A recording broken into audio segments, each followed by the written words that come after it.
संसद के मानसून सत्र की शुरुआत हो चुकी है। सरकार संसद में कई सारे बिल ला रही है। इसी कड़ी में एक बिल जो सबसे ज़्यादा चर्चा का विषय बना हुआ है वह है नेशनल स्पोर्ट्स गवर्नेंस बिल 2025। इस बिल के जरिए सरकार खेलों में पारदर्शिता और जवाबदेही तय करने की बात कह रही है। तो वहीं भारतीय क्रिकेट कंट्रोल बोर्ड यानी बीसीसीआई जैसी ताकतवर संस्था को भी अपने दायरे में लाने जा रहा है, जो अभी तक सरकार की निगरानी से परे था। इस बिल के पास होने और कानून बन जाने से भारतीय क्रिकेट कंट्रोल बोर्ड यानी बीसीसीआई कानून के दायरे में आ जाएगा और उस पर सरकारी नियंत्रण पूरी तरह से लागू हो जाएगा। लेकिन क्या यह बिल वाकई खेलों को नई ऊंचाइयों तक ले जाएगा या फिर यह पॉलिटिक्स और प्रशासन के जटिल खेल में उलझ जाएगा?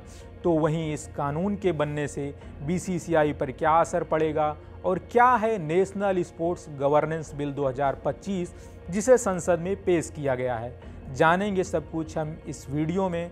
नमस्ते, मैं हेमंत हूँ और आप देख रहे हैं खबरगांव। खेल मंत्री मनसुख मंडाविया ने लोकसभा में नेशनल स्पोर्ट्स गवर्नेंस बिल 2025 पेश किया, जिसमें एक खेल बोर्ड बनाने की बात कही गई है जो सभी खेलों की मुख्य गवर्निंग बॉडी के रूप में काम करेगा। वहीं खेलों को और ज़्यादा जवाबदेह और पारदर्शिता सुनिश्चित हो सकेगी। इस बिल के कानून बन जाने से स्पोर्ट्स फेडरेशन को खेल संस्थाओं के कामकाज का निगरानी का फुल अधिकार होगा। इस बिल में सरकार ने एक नेशनल स्पोर्ट्स ट्रिब्यूनल बनाने की भी बात कही है और इस ट्रिब्यूनल के पास सिविल कोर्ट के बराबर शक्तियां होंगी। किसी भी विवाद की स्थिति में ट्रिब्यूनल के पास विवादों का निपटारा करने का अधिकार होगा और इसके किसी भी फैसले के खिलाफ कोर्ट में चुनौती नहीं दी जा सकती है। वहीं इस कानून में कहा गया है कि जिस भी स्पोर्ट्स फेडरेशन को एनसीबी से मान्यता मिली होगी वह आरटीआई के दायरे में आएंगे। इस कानून में यह भी लिखा है कि अगर कोई खेल ऑर्गेनाइजेशन अपने लोगो और नाम में किसी भी तरह के राष्ट्रीय प्रतीक का इस्तेमाल करना चाहता है तो उसे केंद्र सरकार से अनुमति लेनी होगी। केंद्र सरकार के अनुमति के बाद ही वह किसी भी तरह के राष्ट्रीय प्रतीक का इस्तेमाल कर सकता है। सरकार का कहना है कि इस नए बिल से खेलों में पारदर्शिता बढ़ेगी। इस नियम से बीसीसीआई में क्या बदलाव होगा? भारतीय क्रिकेट कंट्रोल बोर्ड, जो अब तक एक स्वायत्त बोर्ड के रूप में काम कर रहा था, वो भी अब इस कानून के दायरे में होगा। बीसीसीआई अब आरटीआई के दायरे में होगा। उस पर सूचना के अधिकार अधिनियम 2005 पूरी तरह से लागू हो जाएंगे। इस बिल में बीसीसीआई प्रेसिडेंट, सेक्रेटरी जनरल और ट्रेजरर जैसे पदों के लिए आयु सीमा भी निश्चित हो जाएगी। अभी तक बीसीसीआई पर उम्र सीमा को लेकर लोढ़ा समिति के नियम लागू होते थे। वहीं इस बिल के लागू होने से बीसीसीआई टीम जर्सी पर राष्ट्रीय प्रतीकों और इंडिया जैसे शब्दों के इस्तेमाल करने पर उसे केंद्र सरकार से नो ऑब्जेक्शन सर्टिफिकेट मतलब कि एनओसी भी लेना होगा। इस बिल के सामने आने के बाद माना जा रहा है कि यह बिल बीसीसीआई और सरकार के बीच एक बड़ी कड़वाहट बन सकता है, क्योंकि अभी तक बीसीसीआई अपनी नियुक्तियों के लिए लोढ़ा समिति के सिफारिशों का पालन करती थी। सभी पदाधिकारियों की नियुक्ति भी उसी के माध्यम से की जाती थी, लेकिन अब इस नए नियम के बनने से उसे इसका पूरी तरह से पालन करना होगा। वहीं इस नए बिल से किसी भी विवाद की स्थिति में उसे कोर्ट जाने की बजाय खेल ट्रिब्यूनल के पास जाना होगा, जिसे वह हस्तक्षेप के रूप में देख रहा है। इस बिल के आ जाने से बीसीसीआई को खुद नेशनल स्पोर्ट्स फेडरेशन के तौर पर खुद को रजिस्टर कराना होगा। इसका सबसे बड़ा कारण यह है कि अंतर्राष्ट्रीय ओलंपिक संघ ने 2028 ओलंपिक में क्रिकेट को T20 फॉर्मेट में शामिल किया है। ऐसे में क्रिकेट का ओलंपिक खेल में शामिल होने से बीसीसीआई को नेशनल स्पोर्ट्स बोर्ड से मान्यता भी लेनी होगी।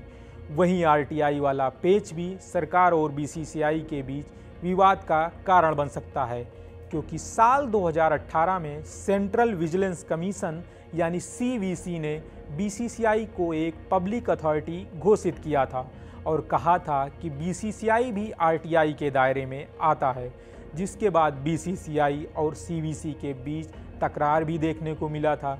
इस बिल के आने के बाद बीसीसीआई जहां अपनी आंतरिक मामलों पर सरकारी हस्तक्षेप के रूप में देख रहा है, तो वहीं सरकार ने इसे खेल संस्थाओं को अधिक पारदर्शी और जवाबदेह बनाने के मकसद के रूप में पेश कर रही है। बीसीसीआई में सुधारों के लिए अब तक समय समय पर कई अहम निर्णय लिए गए हैं। साल 2014 में आईपीएल में स्पॉट फिक्सिंग और बीसीसीआई में जारी भ्रष्टाचार को देखते हुए मुद्गल समिति का गठन किया गया था। इस समिति ने उस समय के मौजूदा आईपीएल सीईओ सुंदर रमन और राजस्थान रॉयल्स के मालिक राज कुंद्रा को सट्टेबाजी का दोषी पाया था।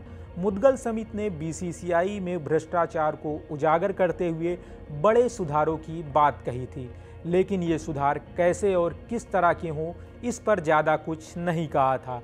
इसके बाद साल 2015 में सुप्रीम कोर्ट ने रिटायर्ड जस्टिस आर.एम. लोढ़ा की अध्यक्षता में एक समिति का गठन किया था। इस समिति ने क्रिकेट में जारी अनियमितताओं पर चिंता जाहिर की और बड़े सुधारों के लिए जरूरी दिशा निर्देश दिए।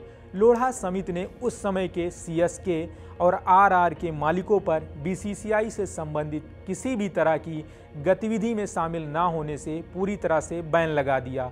तो वहीं सीएसके और आरआर फ्रेंचाइजी को आईपीएल में 2 साल के प्रतिबंधित कर दिया था।